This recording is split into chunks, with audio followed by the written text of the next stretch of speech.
Alright guys, so with AMS2 version 1.4 being released, I've done a load of videos on ovals and Indy cars, or well, the old champ cars, but I said I'd revisit the GT3 one that I done. That was a couple of weeks ago, actually, around Bathurst in the McLaren. I didn't drive ACC back to back at that stage, but I'm going to do it today.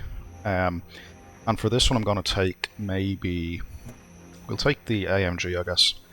This is in both games as well, and I'm going to probably go around Spa, the 2020 version of the track, because that's in ACC as well, so this will be an exact one-to-one. First thing, just looking graphically, yeah, AMS2 looks fantastic. The model's really good quality. Graphically, it's absolutely superb. Love the detail, the mesh on the bonnet, the vents, the shine off the bodywork. Yeah, absolutely stunning. Absolutely stunning.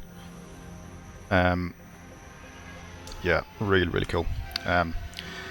Anyway, let us jump to Spa. And yeah, let's go. Let's start that up.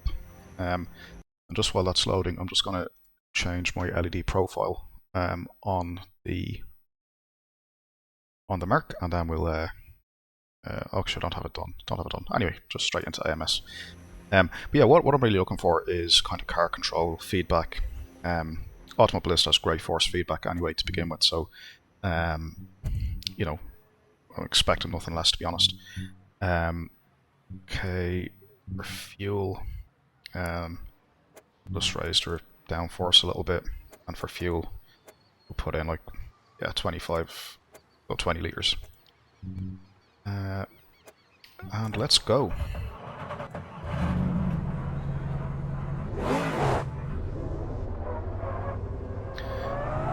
Alright, let's see what this car's all about then in Automobilista. I've never driven it in this game, actually. Most of my GT racing is in ACC, to be honest, so...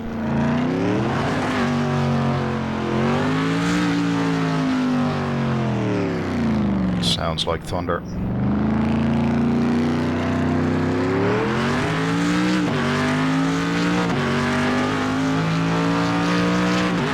That sounds great.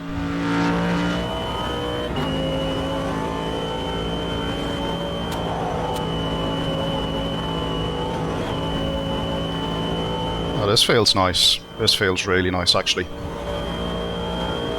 That felt really good through our rouge. I could feel the compression. I could feel the car sort of rubberized feel off the tyre. Really good. Okay, outbrake myself a tiny bit, but nothing to worry about.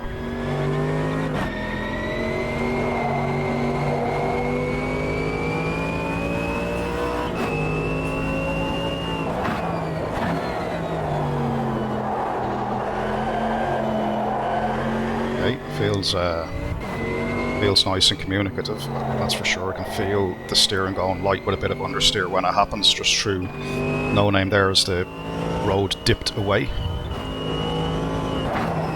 P1 is usually 4th gear for me in ACC, no different here, exactly the same. And then up toward Piff Paff will be 2nd, 3rd, normally 2nd, just to get the back settled with the differential. Oh, there we go. Just as I say, and I'm in 3rd and the back snaps. You know, at least I have that modelled well. That exact same thing would have happened in ACC. Okay, this should be relatively flat. I love that little pop when I go back on throttle. One thing I love about AMS2 is the curb interaction. It's very realistic in terms of losing grip on curbs. And you know, your steering doesn't really respond too well, which would be exactly true to life.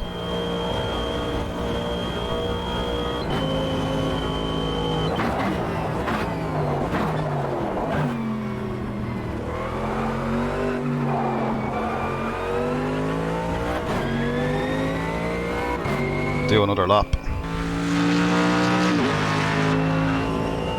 Yeah, sounds absolutely incredible.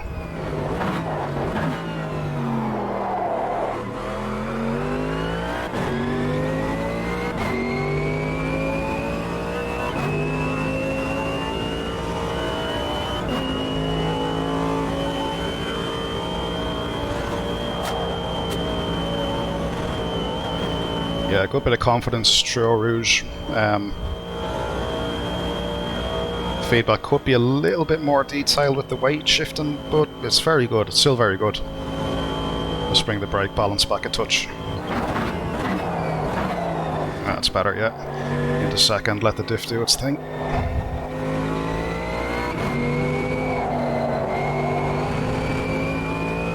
I love that TC, the engine kind of cutting in and out with the traction control. You could hear it there. That's something ACC I don't notice, but in this game, brilliant.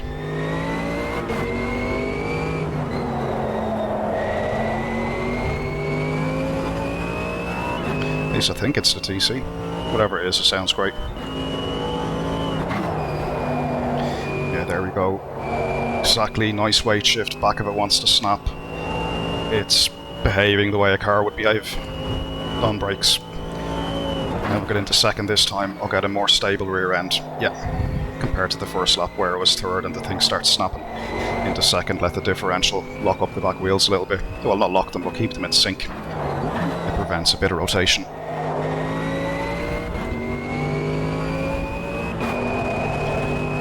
Oh yeah, I love that noise. I could happily drive this for hours if Riza managed to get mid-race saves into this game. I would do a little endurance offline championship in either these cars or the prototypes or whatever. This is fantastic. Feels really good.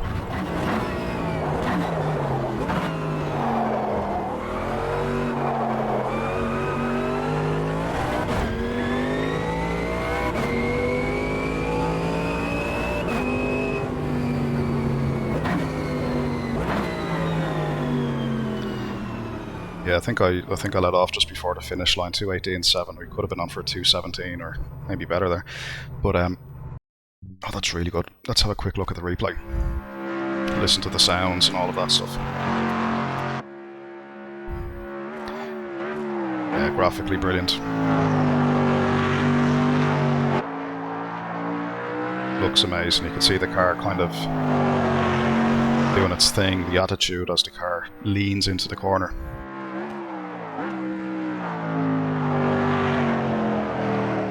Yeah, overall it felt really good. What I really like about this car is you could actually feel the weight shift on braking.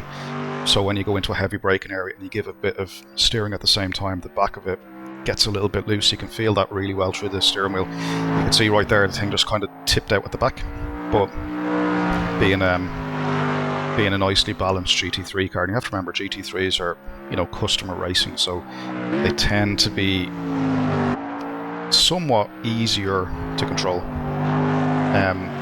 But yeah, this had the perfect balance. Fun to drive, nice speed, nice feeling. Yeah, really, really great stuff.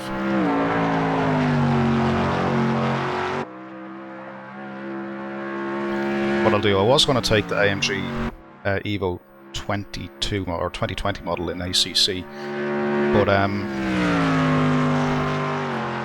ACC does have the original, I'll say the original version, this actual version, so I might do that just in the interest of being completely fair and back-to-back. But that's incredible. That's really, really well done from Riza. But yeah, okay, we'll pause that one, and then we're going to jump into ACC, and we will continue this video then. Right guys, so into ACC for this one. And just like we done a moment ago, we're going to take the exact same car, the exact same conditions, and yeah, like literally put it onto Spa and see how that goes with both of them, essentially back to back. So I'm just changing my steering wheel LED profile to match up with the car. Both of these tests actually, I'm just running standard. You know, the only filter I have on my direct drive, the Fanatec DD2, is just interpolation set to 1. In-game settings for both sims is running the natural damper at comparative level, so the force feedback is, you know, pretty much as I'd want it in both sims, so it's really good. Road effects in both are turned completely off, because I don't want anything artificial coming through the feedback that will, let's say, sway my opinion either way. So this is pretty, accurate. Yeah, the models in ACC as we're looking at, as we compared with the AMS one, yeah, both really good. Both really good. Anyway, let's jump ahead with this. Let's go to that, and we are at Spa. And yeah, let's rock and start the session. So yeah, I don't know what to expect here. The other one was really good. I do expect this will be probably slightly different. Do I have a setup? I do and I don't. I'll just go aggressive preset. And I'm just going to increase the tyre pressures a tiny bit, because I do know from driving in ACC that sometimes the preset pressures are a bit off. Everything else I'll just leave it as it is, because I don't want to mess around too much with I don't want to mess around too much with the actual settings. Let me just lower those pressures a tiny bit. Yeah, we'll just go with that. Alright, so Mercedes AMG GT3 around Spa in Assetto Corsa.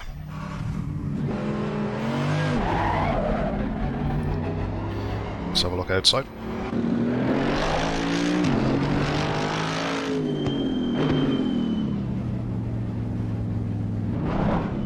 Very V8 sound, isn't it?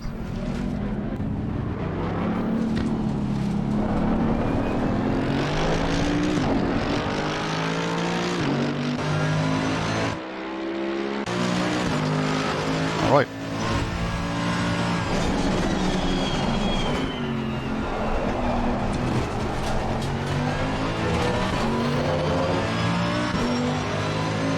Just move the brake bias back a touch. Not sure if I'll be able to take Eau Rouge flat on this. Let's have a look. Oh, I had to lift a tiny bit. It's probably just setup related, but yeah, a tiny bit of a lift.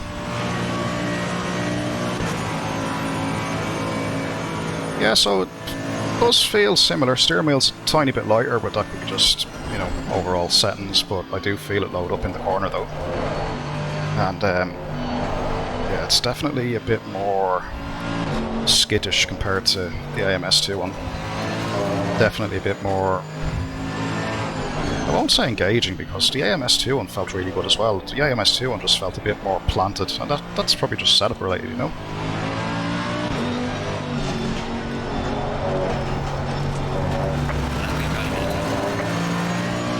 just went outside the track limits there, but that's fine. Let's see what it's like on the brakes into P1. Yeah, same little one to skip around. It's a bit more understeery on throttle though, and I think that's just down to the back suspension on this being a bit softer. There we go into Piff Paff. The same little tiny oversteer moment that we had on AMS2.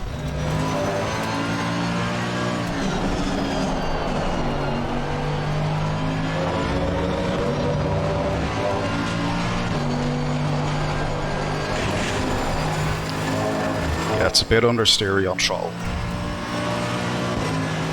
but that's all setup related. How the car drives though, I can feel the understeer, I can feel the oversteer on brakes, the same way that I could in AMS2. So there's no real difference there. One thing I can feel a bit more is there appears to be a little bit more tyre interaction with the steering. But to be honest, it's not enough that it's a major thing. It feels, feels equally as good. Both of them feel slightly different, but very similar at the same time. Both of them very high quality feedback.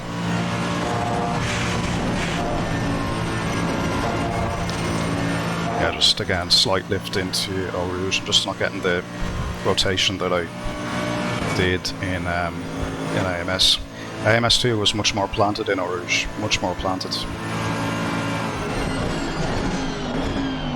I think ACC by comparison, particularly with Eau Rouge, you can feel the the compression and decompression a lot more, and that does translate into, well, two things: the feedback changes, as you'd expect, but also the car, what it's doing changes. The whole suspension goes light. You've got to be a lot more gentle, a lot more precise.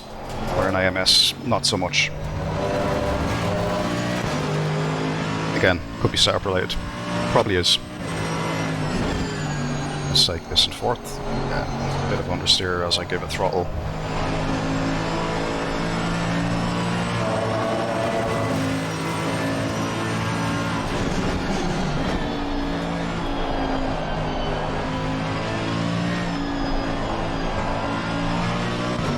AMS2 certainly feels, I won't say easier, that's probably the wrong word, but it feels more assured. It's like when you point the car a certain direction, it's going to go there. With ACC, the oversteer moments are a bit looser, the understeer moments are a bit more severe. It's definitely more challenging. Whether that's a good or a bad thing, I'm not sure, but to get the car onto the limit takes a bit more effort, I feel. When I say limit, like I'm actually off typical Spa pace here, but you know, you get the idea. Well done, mate. Personal fastest lap. Right, let's have a look at the good old replay. Yeah, so again, like both sims do a really good job in GT3.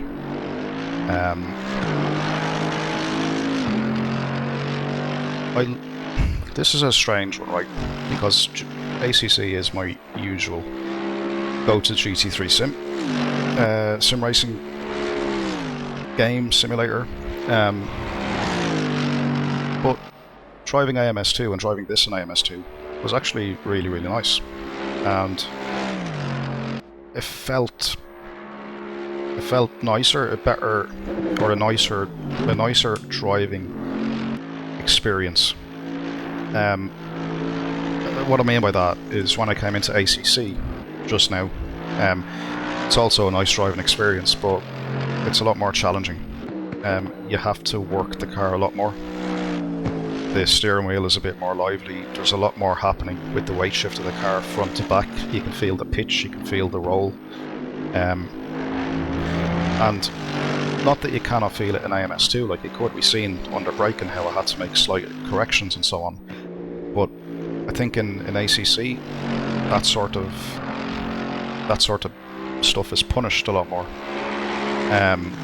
The lap time seems to just bleed away a lot more severely. But to be honest, I would have fun driving either one of these over, you know, a full race. I think the AMG in Automobilista 2 was really, really good, really enjoyable to drive. Don't have a bad word to say about it. I really don't. Great sounds, great looks, everything was absolutely top drawer. And then likewise coming into ACC, the thing is modelled very accurately as well, feels like a car. I think a lot of it is probably suspension and setup related, but the bottom line is you could feel the similarities between the two of them. They just behave slightly differently, and that could be for a number of reasons, like both games are probably running different BOP, different weights, perhaps, and obviously the default setups are going to be different from one game to the other, but in any event, both of them felt absolutely brilliant. Absolutely brilliant. And I think the challenge now is on Reset to start doing some of what ACC do, which is start to shore up the online offering and start to offer mid-race saves offline so people can actually access endurance racing and sample these cars. Because when I got into ACC, for example, and I'm going off topic here, but when I got into ACC, I started offline. I started doing some endurance racing, you know, 3-hour races, 6-hour races, and I would do it over the course of a week. And I could come back, I could do a Spa 24-hour race over the course of a few days as well. You know, do 2 hours, 3 hours every couple of days. And, you know, it meant you got to experience these cars as endurance cars, as what they are. But in the current state, the way AMS2 is, we're not quite getting that. And that then hurts the pickup of the game as an endurance series, like, because AMS2 has got a lot of endurance cars. And the knock-on effect of that is the online then doesn't take off because you've less people picking it up, and notwithstanding then, the online endurance also needs online driver swaps and stuff. From a pure driving experience, they're both brilliant, and to be honest, I know you probably clicked on this looking for a winner, but